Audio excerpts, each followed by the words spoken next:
the UTSA Roadrunners Sports Network from Learfield. This is the Steve Henson Radio Show, brought to you by Bud Light, game day's favorite light lager. Credit Human, the official credit union of UTSA Roadrunners. HEB, no store does more than HEB. And by Methodist Healthcare, the official hometown healthcare provider of UTSA Athletics. Now, live at the Sandbox near the campus of UTSA, this is the Steve Henson Radio Show. Here is your host, the voice of the Roadrunners, Andy Everett. And good evening, everyone, and welcome aboard Steve Henson Radio Show, live from the Sandbox. UTSA trying to bounce back this week after a couple of tough losses on the road. We'll touch on that coming up in a little while. We'll look ahead to Charlotte at Old Dominion coming up this week. We'll visit with Keaton, Wallace, and Jhivvan Jackson in the next few minutes as well, the dynamic duo for UTSA, and a lot more to get to on the program. Welcome, Steve. How are you doing? Doing all right, Andy. How are you? Pretty good. Good practice today to kind of bounce back after the day off yesterday? Yeah, we guys really locked in. Came into the gym ready to go, had a good lift, watched some film, and had a good, sharp practice. A little short, but worked on the things we needed to, and our guys, as they have all year, they came in with the right mindset. You're starting to get to that time of the year, I think, where we talked about this last year. The practices have to be more focused and sometimes a little bit shorter. The 2-hour window is about the max. Sometimes an hour and a half is all you need, as long as you're doing what you need to do and really working at getting the job done. Yeah, no question. That's the approach we take to it. We want to be fresh on game nights. I mean, we have to work. We've got things we need to focus on. We've got to continue to make progress, even at this point in the season. You're never where you want to be. You always want to keep striving to get better and sharper and cleaner. And we're taking some steps, but yeah, we're gonna try to get in that gym, get our work done, and get out. You mentioned me on the postgame show on Saturday that one of the things you want to work on this week is being better offensive efficiency and trying to make it easier for the guys to score points. How do you go about that? Where's the first step, and did you work on that some today as well? Yeah, we did. We broke some things down. We watched film, of course, and then just prior to getting into the live action, we continued to talk, about what good possessions look like. We're making progress. We're taking better care of the basketball. Last few ball games, we've had several around 10 or less, turnovers, which is huge. We've got to value the basketball. We have to get quality shots. We're converting at a pretty high rate in transition. It's been giving us the ability to bust some games open. It's given us a chance to stay in ball games with those runouts. Keaton and Jhivvan are getting a lot of shots in transition, which we like. But on the half court, we still got to get better. We've got to find a way to get better shots, easier shots. We have to work as hard on the offensive end as we do on the defensive end. Sometimes that gets overlooked. You call a play, and guys can't just go through the motions. You got to sprint into a pick. You got to use the pick. The ball's got to zip. Different people have to touch it, and we're still searching a little bit in that regard. It seems like Keaton and Jhivvan are going to get theirs. One way or the other, they're going to find a way to get somewhere around 20 points. But you've been pretty difficult to beat when Nick and Byron and Gio can kind of combine for 25 to 30. When they're under that, it makes it harder because now Keaton and Jhivvan have to do more. But if you can get, like I said, 15 to 30 points from those three guys, now all of a sudden you've got something going with the offense. Yeah, for sure. We have to be more balanced. All those guys are capable of contributing on the offensive end. Nick had a stretch there for several ball games. He was averaging about 15 points a game and was knocking in threes. And when Nick's doing that, the defense gets spread more, which makes it easier on everybody. Gio's playing really, really well right now. Mm-hmm. Unbelievable defensively, running the show, doing a lot of great things. Had a couple games there where he shot it a little better, but again, still just not quite shooting it the way he's capable of. And then Byron, Byron's not going to take jump shots, but we talk about this often. We have to get him touches, whether it's for him to create, for him to post. When he touches the ball, good things tend to happen, and so we're trying to combine all of those things. We need speed, we need toughness, we need different guys handling the ball, and we're going to continue to get a lot of shots for Keaton and Jhivvan. One of the things that is hard to overcome is when you prepare for a team, you're watching film and you develop a game plan. And when the other team beats the game plan, and that happened at Middle Tennessee, Hawthorne's not supposed to be able to make 6 threes, and he made 6 threes. And they're not supposed to be able to shoot 89% from the free throw line, and they shot 89% from the free throw line. That's sometimes tough to overcome, especially when you get behind in a game and you're trying to come back. You want him to shoot threes because the scouting report says he misses them most of the time. Yeah, you're exactly right. And Middle was a huge example of that. Some guys that were not making shots at all from the three-point line, stepped up and made shots. We've done a pretty good job with our scouting reports. We lock in and we key on the biggest strength of our opponents, the individuals. We know who's going to drive it right. We know who's going to shoot threes, and we were wrong on a couple occasions against Middle Tennessee and dug too big of a hole.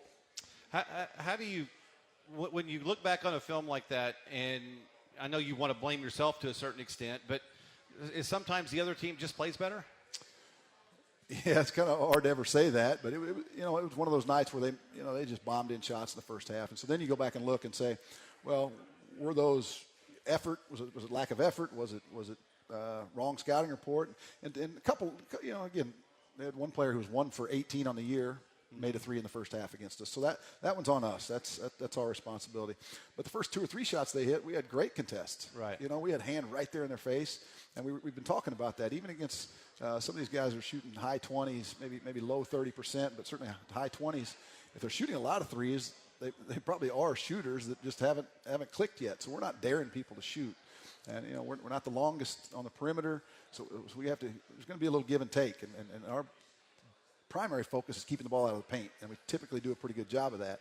So if we err a little bit on the conservative side in terms of fighting the dribble and give up an occasional three to a guy that's shooting 28%, that's what we're going to give up. And then we try to get out there and get that contest. And if we were 6'6" instead of 6 foot, we'd have a longer hand in the face there. Yeah. I remember Larry Brown, when he was coaching the Spurs, was having a media powwow with a bunch of people, and he talked about, okay, this particular player, we want him to shoot from this spot on the floor because he doesn't make very many from there. If he shoots over here, we're in trouble. And somebody said, well, what if he makes the shot that you want him to shoot? And he said, then we lose. and sometimes that happens. Well, and NBA people can talk about it that way. We never want to let ourselves completely off the hook like that. And we'll almost never walk out and think that we couldn't have done more. And that was, Middle Tennessee, yes, they bombed in threes, but we should have done more. We should have been sharper. We should have been more aggressive. We should have done a better job on the offensive end and not dug such a big hole. But, it was one of those nights where they knocked down a lot of shots. We had 2 games today. One's about to start here in about an hour. The other one, Charlotte loses at home against Old Dominion. And we'll see both of those teams this week. I know you had the option of doing that, but because of all these games kind of compacted together, you opted to play UTEP early back-to-back.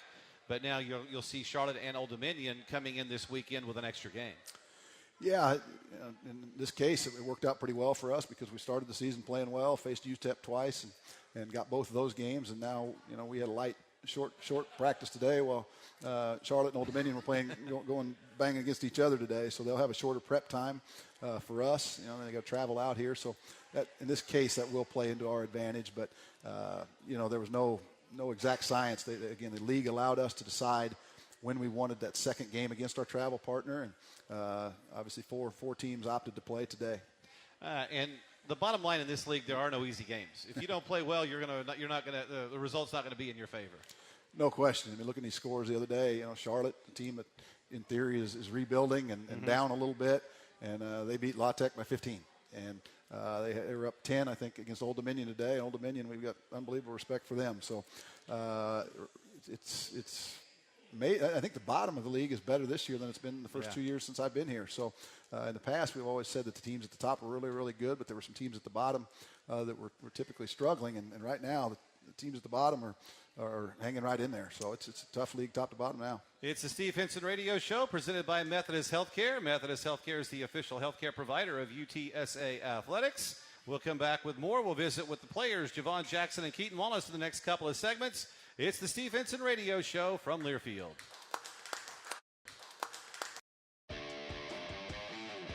Bud Light's an official sponsor of UTSA Athletics, reminding you to enjoy responsibly.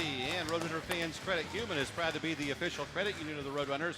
Check them out at credithuman.com and go Runners. We're out here at the Sandbox at the corner of Babcock and UTSA Boulevard. Come on by. We're out here every Monday night, except for on February 12th this year. It's a Tuesday show. And we will talk Roadrunner basketball throughout the year up until in past March, when UTSA will hopefully be tournament bound, besides the tournament in Frisco with the conference tournament. We'll get into all of that down the road. Joining us right now is Keaton Wallace on the program, one of UTSA's starters. Welcome to the show, Keaton. How are you doing tonight? I'm doing good. Thanks for having me. Thank you for being out here. Let's talk about your season so far. And I know last year as a freshman, you started off well, then you kind of had a little bit of a lull like some freshmen do, and then you kind of started getting that confidence back. What did you do this summer to kind of get to a point to where you didn't have that lull? Because from the get-go this year, you've really played very confidently and well almost every game. I think it started a little bit off the court. Last year, I was always working hard and on and off the court, but this year I think I've been a little bit more efficient with my workouts. I haven't been working as hard, but more smarter. Like I've been working smarter, so I think that played a factor. One of the things that I know you did was add a little bit of weight, muscle, not fat, so that's always a good thing. Talk about the process of doing that and how that's helped you have more stamina and more, startability on the court. When I first came in, I knew that I had to gain a little weight to compete better on the court for our team. So it started with eating breakfast. I started eating breakfast a lot more every day, and I just most important meal of the day, right? Yeah, I guess it's true. Did you not eat breakfast before? I mean, it wasn't a big deal for me. I could get up and just go, but now I'm trying to make it a priority. That's pretty interesting, I think, Steve, because I think a lot of times athletes, when they're in high school, they don't even think about things like nutrition. They look at their bodies and they're fine, and they just do it, and now they understand that there's a little bit of science to this. Well, yeah, things get a little bit harder when you move up a level, whatever level that is. Anytime you move up, and when the season started last year, things came pretty easily for our whole team offensively, and Keaton especially was bombing in threes, and the game was easy. And then it got a little harder. We started playing better opponents as he scouted us, and then he started trying to drive the basketball, and that's when he realized that another 10 or 15 pounds of muscle would really benefit him. And so he worked incredibly hard. He's got a great work ethic. I know you and I have talked about this before. His approach is just so mature. He watches film. He takes care of his body. He's in the gym. He put on the extra weight, the muscle. He's just very, very serious about being a great basketball player, and it's been fun to see. And then I think it's been just amazing. All of a sudden, a few weeks ago, he just became a different type of athlete vertically, right. Blocking shots and rebounding, things that didn't think he could do 2 months ago. He's doing on a regular basis right now. Well, and you don't mind being on a fast break when somebody throws you a lob either. Get a dunk that way. Yeah, I'm going to get a dunk that way. I think we're unique with the starting lineup, with you and Jhivvan and Gio, that any one of the three of you can be a point guard on any play. And so that's got to help hurt other defenses, because each of you can do something a little bit differently when one of you is at the point or one of you is isolated. To kind of touch on that and how you've kind of developed your point guard skills along with some of the other things. That's made us a lot faster team. So whoever gets the ball on the break, the other guard is running. We trying to get to the corner. So we've been a lot faster playing with. Yeah, and you like those combinations too, don't you? Oh yeah, absolutely. Point guard's a very, very important position in college, in any level of basketball, and we've got three different guys that can go out there and do it. And they've learned from Gio. Gio's been good for both these two guys. And these guys are great players and been scoring their whole lives, but they've seen how he talks and how he runs the show, and they all work very, very well together. A lot of times we like Gio at the point just because we need these two to score, but there are other times when these guys do a great job. And, we can attack mismatches that way. Typically people don't have three equal defenders, so we find the lesser defender and get the guy the ball that needs it. But, these guys are doing a terrific job, and Keaton this year started out scoring, so much without Jhivvan in the starting lineup, and because of his injury. But he's continued to play at a very high level. The other day he had a great game at Middle Tennessee. He wasn't feeling very well. Comes out, and I can't remember how many points he had, but I think 10 rebounds and 4 steals, no turnovers in like 37 minutes on a day that he wasn't feeling 100%. So he's doing a great job all the way around. Touch on the point guard stuff again. What did Gio teach you? What did you kind of learn on your own? Because you've always kind of been that shooter, and now you have to sometimes play the other position. What are you learning about the game that you didn't know a year ago? Playing with a little bit more pace. That was a big part of playing point guard for me. Catching the ball, moving down the court with the ball, like that was a little bit different for me. Setting up my defenders for ball screens, things like that. That was a big thing for me. The other thing I've noticed, too, is that I think a lot of young players, and I'll take you a year ago, when your shot's not there, you kind of sometimes force things a little bit. This year you've been much more patient, because you may not make your first 5 or 6 shots, and then I look at the score sheet at the end of the game and you got 23 points. So talk about that patience that you have to perform if things don't go well for you early. Just have to stay confident. Can't dig yourself in the hole mentally. It's a lot of mental. So I just try to stay positive. Just will to win. And all three of you guys are doing as good a job as possible to try to get everyone involved. We talk about this being a total team effort scoring, and that's a big part of it too, isn't it? Yeah, a lot of players have been playing a lot of minutes and getting a lot of buckets, being efficient for us the past couple of weeks. So we need to continue that. You got a good matchup coming up this weekend. I know John Davis will be here for Charlotte on Thursday, and Ahmad Kaver's a good point guard for Old Dominion on Saturday. Two big matchups coming up this week. Yeah, we got to be locked in and focused, ready to play. We're going to have some good practices this week, and looking forward to getting back on the court. Great. Continue to shoot them straight and continue to have a fantastic season. I assume you want to play professionally down the road, right? Somewhere? Yes, sir. And you're working towards that. And what are you doing in the classroom also? I actually doing decent in the classroom, pretty good. Got a major picked out yet? Business marketing. Awesome. Yeah. That'll work. Good deal. Thanks for joining us, and we'll look forward to talking to you more down the road. All right, thanks for having me. All right, that's Keaton Wallace, UTSA guard. We'll talk with the other half of the dynamic duo here in just a minute, Jhivvan Jackson. Hey, fans, we're out here at the Sandbox. Come out here each week to enjoy the newest sports bar in town, or come out anytime to watch all the games on all the TVs, enjoy the great food. It's the Sandbox at UTSA Boulevard and Babcock. More of the Steve Henson Radio Show coming up, and this is the Steve Henson Show from Learfield.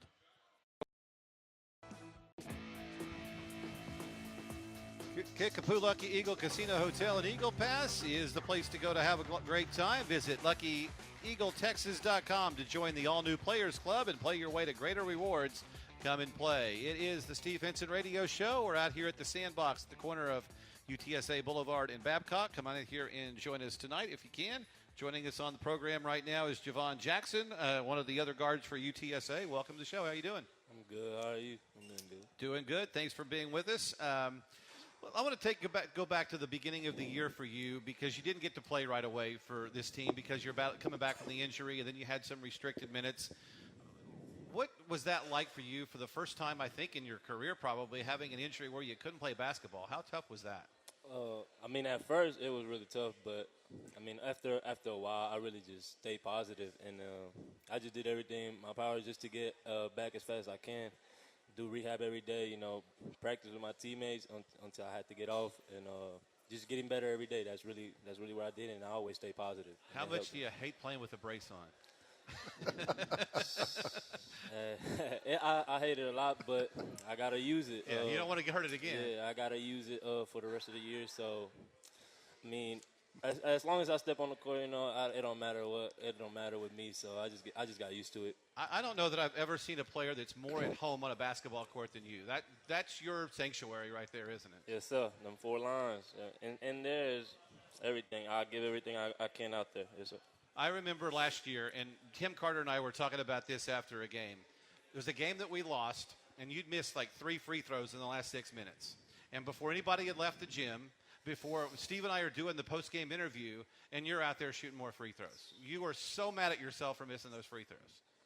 Yeah, especially, that was an easy shot. So, just for me, to not make them, especially in the game that we was in. Especially, I remember that game was like against North Texas. Yeah, it may have been. Yeah. It was a tight game, so especially to miss those free throws down the stretch had me really frustrated, and I just stayed in and shot more. Steve, talk about from the recruiting time to now, the maturation of Jhivvan and how he's not only grown up as a player but as a person as well, and right before our eyes. It's amazing to watch his transformation both on and off the court. Yeah, for sure. Really proud of so many things with Jhivvan. He came in here and helped us, fill a big void last year with scoring and shooting. We needed that. He and Keaton and Dion Lyle came in and really gave us a big boost offensively. He's just born to score. That's what he does. He gets buckets, and he's been doing that his whole life. So I really wasn't surprised. People asked me that, put up some crazy numbers as a freshman and asked me if I was surprised. And we weren't. We weren't surprised at all because he's a phenomenal scorer. And then through the injury, to watch him handle that the way he did, we knew it was going to be tough. Rehab coming from an ACL is no fun. No fun for anybody. Somebody that loves to be on the court like that. And he did a heck of a job with all of his rehab and strengthened his legs and strengthened his knee. and was ready to play way ahead of schedule. So the day that the doctor cleared him, we anticipated him coming in and playing great, and he did.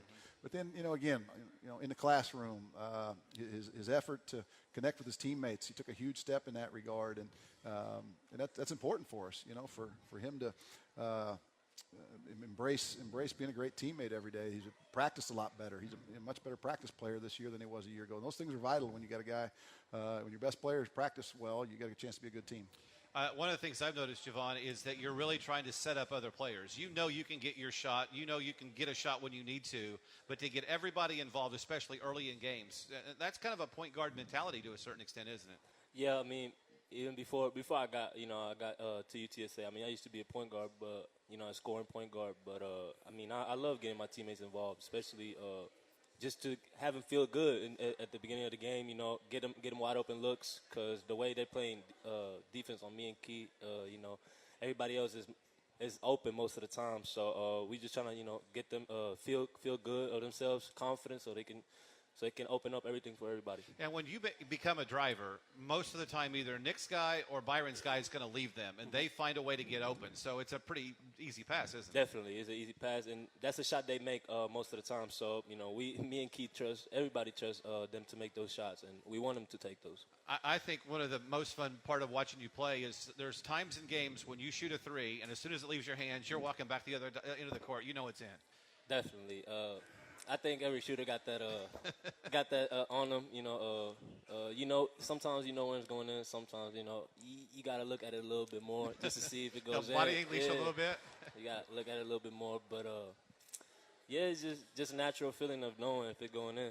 Yeah. I thought he was just getting in backcourt, like the guards are supposed back to get on in defense, backcourt, right? That's not it. Yeah, just like Coach said, point guard always got to get back. Yeah, you got to get back. It's fun to watch that. Steve, where do you think he can go from here? Is there a ceiling for him? I hope not for a long time.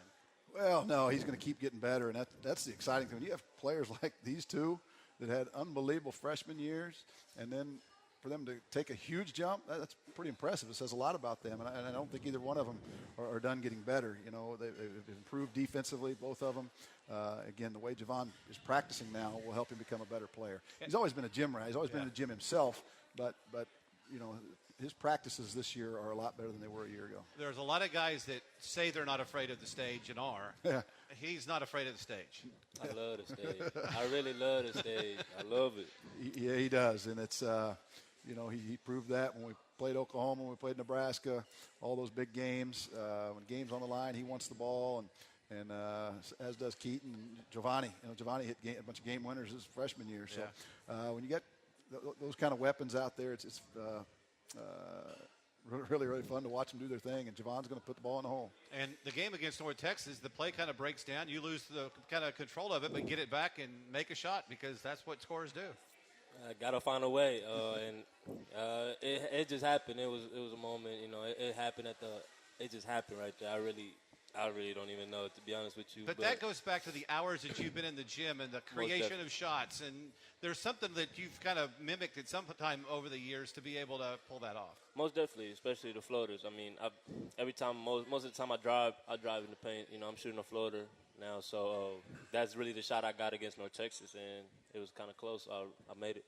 Thanks so much for being out here. Keep doing what you're doing. It's fun to watch you play. Thank you so much. All right, that's Jhivvan Jackson, everyone. Wendy's uses fresh beef on every hamburger every day. Try it for yourself on a Dave's Double and taste the difference fresh beef makes. Fresh beef's available in the contiguous U.S., Alaska, and Canada. Alaska and Canada. Yeah, that's right. That's what it says. All right, back with more of the Steve Henson Radio Show from Learfield.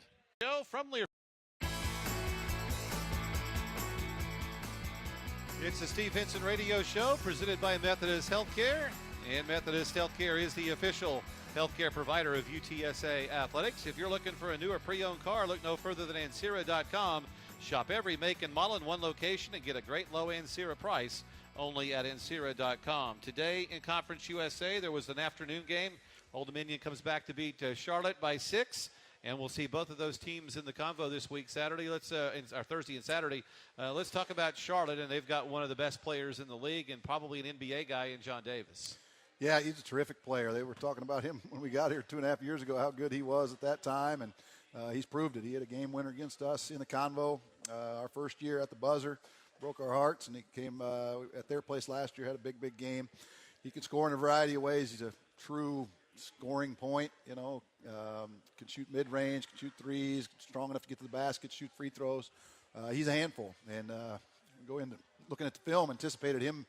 He's scoring a lot, scoring a majority of their points, and anticipated the ball being in his hands the whole time, and it's really not. They're running great offense right now, moving without the basketball, cutting, running long possessions. It'll be a tough defensive game for us. What they do against Louisiana Tech, Louisiana Tech was 1 of 23 from three-point land, and I guess they shot it poorly, but I'm guessing they were defended too. Yeah, they were defended. They were defended really well. I put in that game this morning and started watching, and I thought I was watching Virginia play defense, and we knew that was going to come. I was hoping it wouldn't happen this quickly. The new coach there at Charlotte has been a long-time assistant with Tony Bennett and Virginia, their staff, and Virginia's best defensive team in the country. And Charlotte resembled that against La Tech for sure. Just made everything difficult. They're just there. They're in the gaps. They contest every shot. They don't foul much.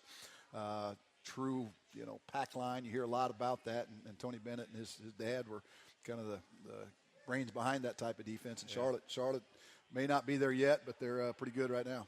And then on Saturday, it'll be Old Dominion, and they've got two really good players, conference-type player candidates in Stith and Caver. Yeah, this league is loaded with terrific scoring point guards. And so we'll see two of them again this week. John Davis, a senior, can really fill it up. Caver's one of the best all-around true point guards, can score it, distributes, just makes the right play over and over and over. And then Stith is a big guard. Had a monster game against us last year in the first half at their place. Plays with great pace, gets to the foul line, and they're a great defensive team. So it'll be two terrific matchups for us this weekend. How will these teams play? I know Old Dominion's kind of been a physical, and I look at their scores, and they're usually in the 60s.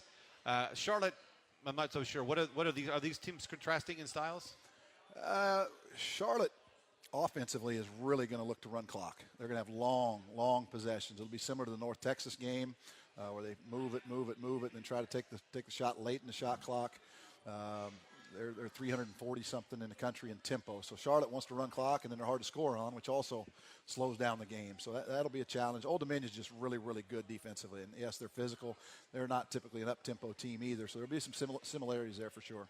I know when talking to Adam and to Mike and to Scott on the pregame interviews that we do with the scout coaches, they talk sometimes about points per possession. Mm-hmm. How important is that for what you do, and is it as important for teams like Old Dominion and North Texas and Charlotte that play at a slower pace? In terms of paying attention to those numbers? Yeah. How do you factor that into the scouting report and everything? Yeah, it just gives us an idea of how teams are going to play. We study those numbers, how teams are really playing. You watch the film and you think, well, they're doing this or they're doing that, and those numbers just are much more revealing of what they're getting done. We look at points per possession. We look at tempo and those types of things. We're still trying to play very fast. We're getting a lot of good things out of transition ourselves, but we also know that we got to have better possessions when we get on the half court. And it's a little easier to slow the game down than it is to speed it up. And we want to go fast, but if we're not getting stops, then there's no chance to run it at them. And if we're running at them and not getting good shots, then it'll be a long night. It's hard sometimes when, I thought UAB did a good job of playing at their pace. Because early we got them in a little bit of a track meet, and he called timeout and said, okay, you can't do that and beat this team. And then they slowed it down. And even when they had early offensive opportunities, they stopped and methodically brought the ball into the court. Some teams want 1,000 possessions a game. Others don't. Yeah, that would be FIU. Yeah. And they'll be coming to the Convo. And if you about 3 weeks. want to see an exciting game, come see that one because they're first in the country in pace of play. We were 21st in the country on Friday, so we're playing really fast as well. But of all the people to this point, I would say Texas State is very slow tempo. Mm-hmm. North Texas is very slow. Charlotte may top both of them in terms of their desire to be incredibly slow. They will not take a fast break opportunity unless it's a wide open wide open opportunity, and they're gonna want to keep us out of transition because we're still pretty scary when people start watching us and they see what Jhivvan and Keaton are doing in transition. Our big guys run. Giovanni finds people over the top. people do not want us to get going up and down the court. I know with Tim Carter when he joins me on the broadcast, he just shakes his head sometimes when he sees not only us, but every team shoot a transition three with 4 seconds off the shot clock. In his day, that would have been 10 suicides in practice the next day. No question. We were talking about that the other day. It's, I think my freshman year in college was when the three-point line became what it is now. Yeah. Became official, and people just didn't shoot them like they do now. I mean, it was you'd work it around, and maybe if you got a wide open shot, you would take the three-point shot. But now people are looking for it early and often, and after offensive rebounds. I mean, we talk about that. We get an offensive rebound, look out the perimeter. Somebody's going to be spotting up, and those are easy threes because the ball's coming straight out. You don't have to square up. You're just stepping right into it, and that's the way a lot of guys practice. They practice with somebody rebounding underneath the basket, passing it to them, and so they're always squared up. Those are the easiest shots there are. That's why we like drive and kick threes. That's why we like offensive rebound kick threes. Those are easier shots than coming off of screens. Celebrate a Roadrunner victory at Taco Palenque on their inviting patio. Let the experience begin at Palenque Grill at La Cantera, proud sponsor of UTSA Athletics. And Health Texas Medical Group is about your overall well-being, not just your health. Their commitment to you is outstanding care, every patient, every time. More of the Steve Henson Radio Show from the Sandbox and from Learfield. Hey fans, become a Texas Farm Bureau Insurance member today and get 2 free tickets to Roadrunner basketball games when you show proof of membership at the ticket office. Visit your local agent's office for details. Texas Farm Bureau Insurance, proud sponsor of UTSA Athletics. It's the Steve Henson Radio Show. We're out here at the Sandbox, UTSA Boulevard and Babcock. Come on out here and enjoy this anytime and watch all the great sports on all the TV. Speaking of sports, we were talking off the air. You watched the NFL games yesterday a little bit? Yeah, I did. I'm a Chiefs fan, so it was a little disappointing. Yeah. But we've got a couple huge Patriot fans on our team, so I knew our practice would be better today if the Patriots won it. That's a good thing. I just wanted to get a coach's perspective on what happened in New Orleans with the non-call. And Sean Payton obviously called the league 10 seconds after he went in the locker room, and they agreed with him and all that.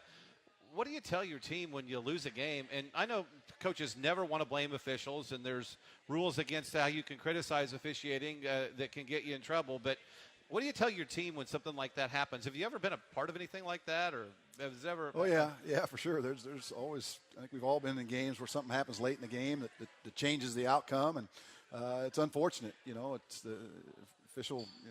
Just didn't make the call, and you wonder why.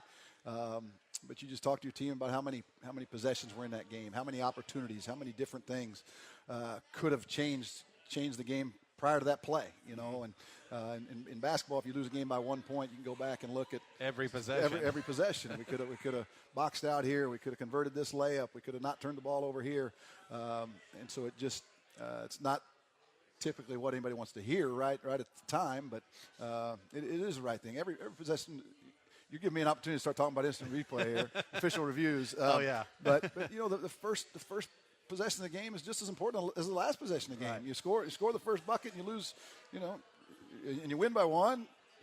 If you don't score that bucket, you lose. It's all, every possession matters. Well, everybody was talking today they should have instant replay for pass interference. And I'm like, if you have instant replay for every play, you can sit there and have a subjective opinion on every play on every video. You just opened it up for me, Andy. So how many passing plays are there in an NFL football game? How many? So you've got 5 people blocking. So there's 5 potential holdings on every single pass play. That's 5. You're going to have 500 reviews? Yeah. Come on, you can't do that. There's no way. It's sports. That's the beauty of it. It's human error. It's a game of emotion and passion and intensity. And they're going to go watch a TV monitor to decide who wins? That's a video game. We don't want video games. Instant replay is the worst thing for sports, period.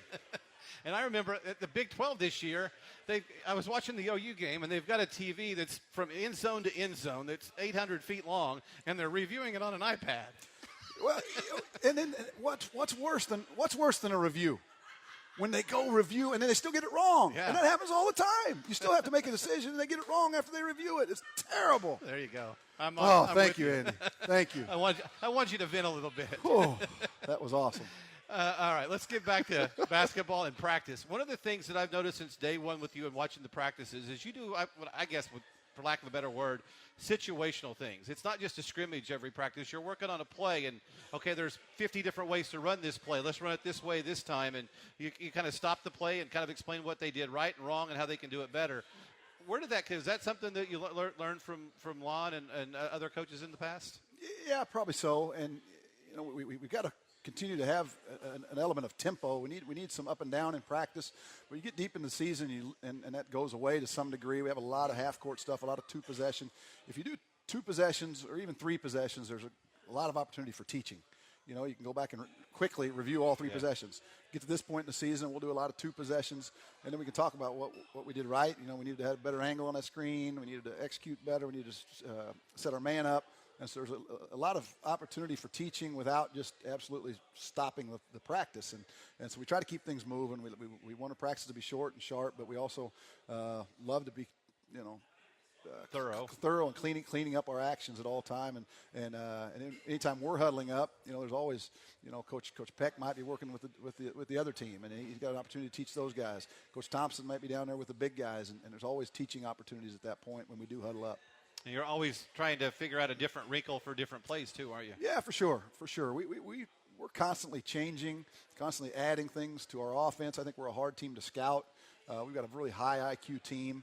Those 2 guys over there, Jhivvan and Keaton, in addition to being great players, have terrific basketball IQs, which allows us to do a lot of things, and we're hard to prepare for. People aren't going to be able to put a game in from December in February and know what we're running. Sure. They're not going to know what we're running 3 weeks ago because it's going to constantly change and adjustments. People think they see what's coming because of our alignment, and then we add a wrinkle, add a back door, just change the action behind the alignment. So that's a fun part of the game, for coaches, but I think it also keeps our practices fresh. All right, one more segment to go on the Steve Henson Radio Show. Methodist Healthcare is the official hometown healthcare provider of UTSA Athletics and San Antonio's most preferred health system. For all your healthcare needs, go Roadrunners. Back to the sandbox in a moment from Learfield.